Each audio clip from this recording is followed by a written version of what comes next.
Bonjour à tous et bienvenue dans ce nouvel épisode du podcast de Madame à Paname.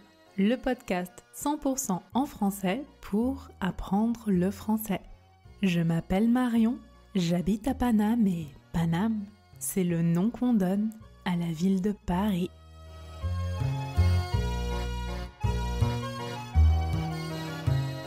Comme toujours, la transcription est disponible sur www.madameapaname.com. Et il ne vous reste que quelques jours pour rejoindre l'Académie de français de Madame à Paname pour la session du mois d'août. Après cela, les portes ferment pour un mois. C'est le moment. En France, c'est l'été, la saison des vacances, de la plage, des soirées et fêtes entre amis jusqu'à pas d'heure. Vous connaissez cette expression « jusqu'à pas d'heure ». Cela signifie jusqu'à très tard dans la soirée, sans compter les heures, sans se préoccuper de l'heure donc. L'été, en vacances, on a le temps. On n'a pas besoin de rentrer tôt à la maison puisque le lendemain, on ne travaille pas. Vous pouvez dire, par exemple, « Mon collègue a travaillé jusqu'à pas d'heure pour finir le dossier. » Moi, je suis en vacances, nous sommes allés au restaurant et nous y sommes restés jusqu'à pas d'heure. Jusqu'à pas d'heure. D'ailleurs, en parlant de restaurant, il faut que je vous dise quelque chose. C'est culturel et c'est très important en France. Est-ce que vous saviez que quand vous arrivez dans un restaurant, il est souvent très mal vu de s'asseoir à une table sans qu'un serveur vous y ait invité, sans qu'un serveur vous ait donné l'autorisation? Eh bien, retenez bien cette information. Quand vous arrivez dans un restaurant, en France et surtout à Paris, présentez-vous d'abord à un serveur qui vous demandera combien de personnes il y a, si vous voulez manger ou simplement boire un verre, un apéritif ou un café, par exemple. Et seulement après cela, il vous indiquera où vous asseoir. Il vous accompagnera jusqu'à la table qu'il a choisie pour vous. Oui, car souvent, dans les restaurants, il y a 2 espaces. Un pour les clients qui veulent manger et un autre pour les personnes qui veulent boire un verre. Malheur à vous si vous vous asseyez sans demander la permission. Aïe aïe aïe. Vous devez aussi savoir qu'en France, le pain et l'eau sont gratuits. Oui. Alors attention, je vous conseille de demander de l'eau en carafe, car l'eau en carafe est gratuite. C'est de l'eau du robinet, mais l'eau en bouteille n'est pas gratuite. Attention, précisez bien quand vous êtes au restaurant parce que parfois, il arrive que dans certains restaurants, certains serveurs profitent de la confusion et vous fassent payer de l'eau en bouteille. Oui, vous devez savoir ça. Mais alors, est-ce que vous savez ce que mangent les Français? Quels sont les plats ou les aliments typiques en France? En réalité, il y a énormément de spécialités en France. La gastronomie est très importante pour nous et chaque région et même parfois chaque ville a sa spécialité. Et évidemment, je ne vais pas pouvoir vous parler de toutes les spécialités françaises dans cet épisode. Sinon, il pourrait durer des heures. Je pensais donc vous faire un top 10, mais c'est vraiment impossible pour moi de sélectionner seulement 10 plats typiques français. Alors, je vais vous présenter aujourd'hui un top 6 des plats estivaux, des plats d'été typiques de la culture française. On fait comme ça? Alors, c'est parti! Alors, Pour ce top 6, la grande majorité des plats dont je vais vous parler est originaire du sud de la France, des côtes méditerranéennes et atlantiques. Pourquoi ? Il faut savoir que pendant l'été, en France, la côte méditerranéenne dans le sud-est de la France est prise d'assaut par les touristes. Prise d'assaut, c'est une expression qui signifie est envahie par les touristes et remplie de touristes. Les touristes adorent aller dans le sud-est de la France pendant les vacances. Il y fait beau, il y a la mer pour se baigner, de belles plages pour bronzer avec de la crème solaire, n'oubliez pas. Et il y a aussi de très nombreux restaurants qui servent des plats très classiques comme des salades ou des pizzas, mais aussi des plats beaucoup plus locaux et traditionnels.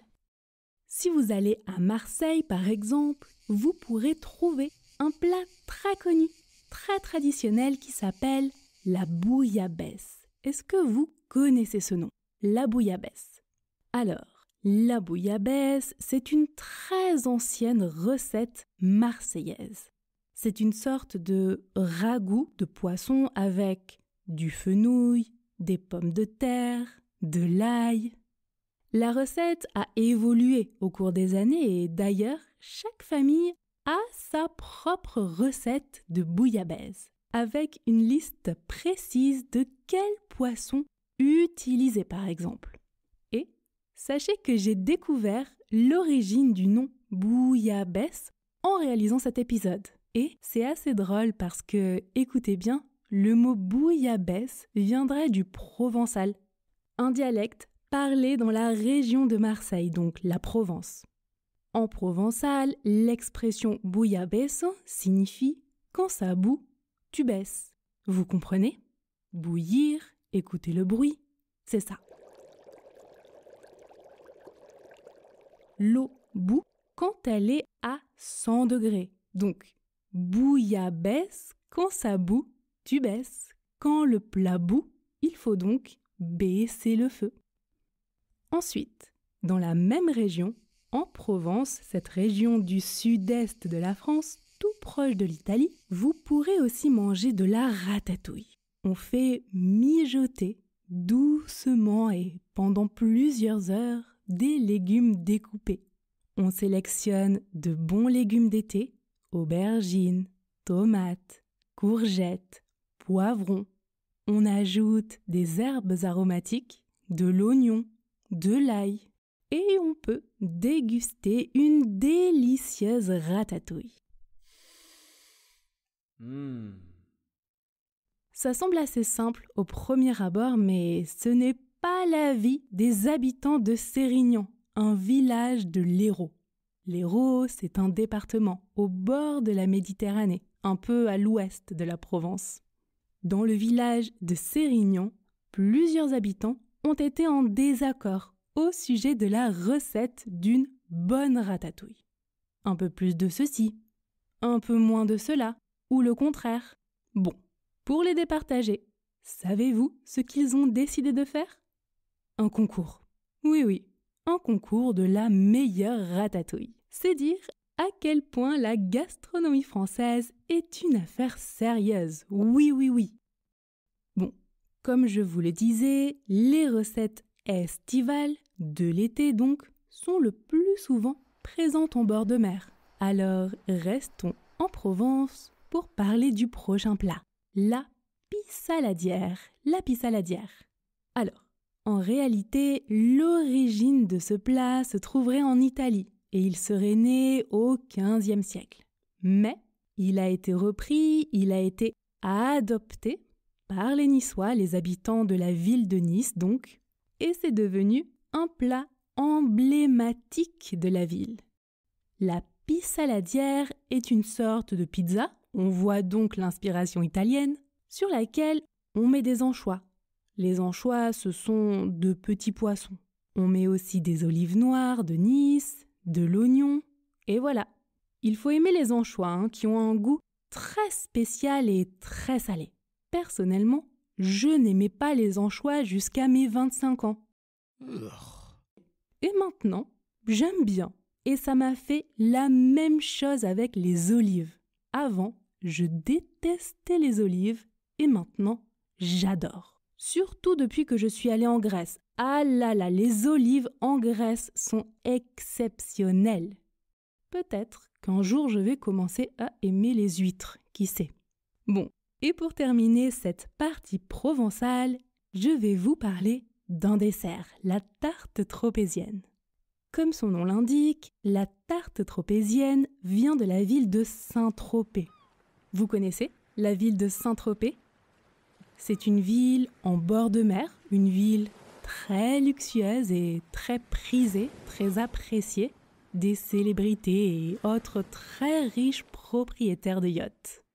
Cette ville, qui n'était à l'origine qu'un petit village de pêcheurs, est devenue très célèbre dans le monde entier grâce à un film culte qui s'appelle « Et Dieu créa la femme » du réalisateur Roger Vadim. Est-ce que vous avez vu ce film ? L'actrice Brigitte Bardot a joué dans ce film. C'est l'une des actrices françaises les plus connues au monde. Nous pourrons d'ailleurs faire un épisode tout entier pour parler de cette actrice, Brigitte Bardot. Le film « Et Dieu créa la femme » a été tourné à Saint-Tropez donc.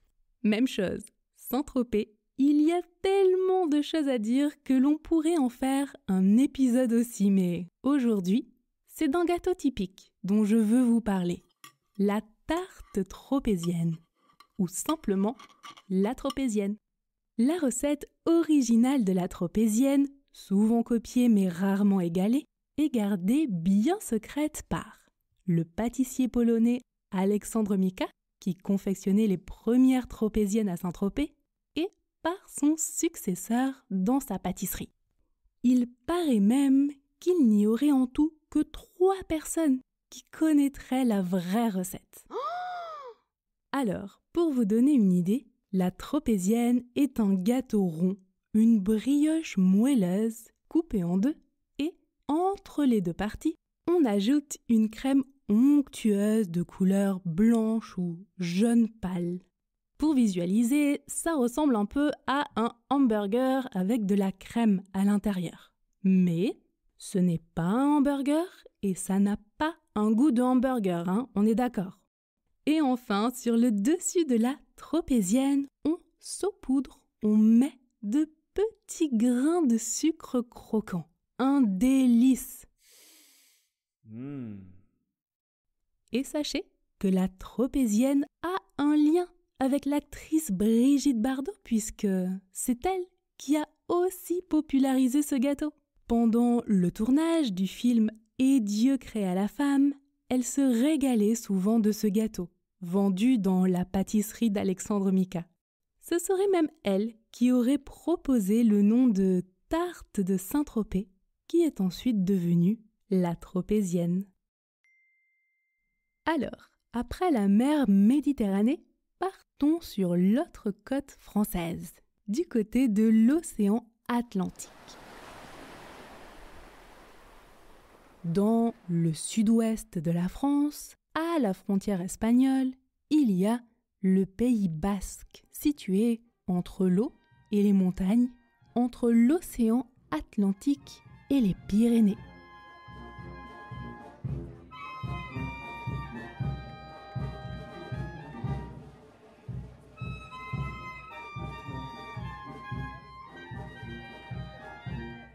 Là-bas, il y a aussi de très nombreuses spécialités, mais aujourd'hui, je vais vous parler du jambon de Bayonne. Bayonne est une ville du Pays basque et le jambon de Bayonne est un jambon cru et sec de couleur rouge foncé et il est emblématique de la culture basque. Le jambon de Bayonne ressemble au jambon serrano d'Espagne et au jambon de Parme italien, par exemple. La différence se trouve non seulement dans le pays et les moyens et techniques de production, évidemment, mais aussi, bien sûr, dans le goût et l'aspect qui peuvent être très différents et qui changent en fonction de plusieurs critères. Je vous mets toutes les références dans la transcription si vous souhaitez en savoir plus. En France, on déguste le jambon de Bayonne, nature, sans rien donc, ou bien en sandwich, ou sur une pizza, ou encore avec du melon. Ah là là, le jambon de Bayonne avec du melon en été est un plat très simple mais très traditionnel et très rafraîchissant. L'odeur me vient au nez en y pensant. Maintenant, remontons le long de la côte atlantique. Je vais vous parler des moules. Une moule est un coquillage qui se développe dans la mer donc. La moule a 2 coquilles noires et à l'intérieur, il y a le corps, si vous voulez, de couleur orange. Vous voyez ? En France, on élève les moules dans la mer Méditerranée, dans l'océan Atlantique et aussi dans la Manche qui sépare la France du Royaume-Uni. La plus grande partie de la production et de la consommation française de moules est la moule de Bouchot. La moule de Bouchot. Les bouchots, ce sont de gros poteaux de bois plantés dans le sable, dans l'océan Atlantique ou dans la Manche. Les moules sont cultivées sur ces grands poteaux qui sont alternativement sous l'eau, puis à l'air libre, puis sous l'eau, puis à l'air libre. Cela dépend des marées. Une fois arrivés à maturité au bout d'1 an, on peut consommer les moules de plusieurs manières. Il y a par exemple les moules dites à la marinière qui sont cuites dans du vin blanc sec avec de l'oignon et de l'ail. C'est la façon la plus répandue de cuisiner les moules. Mais, si vous préférez, vous pouvez aussi cuisiner les moules avec de la crème ou des épices comme du curry par exemple. Ça se fait aussi. Ça existe. Dans tous les cas, dégustez une marmite de moules servie avec un plat de frites face à la mer est l'un des grands plaisirs des vacances en France.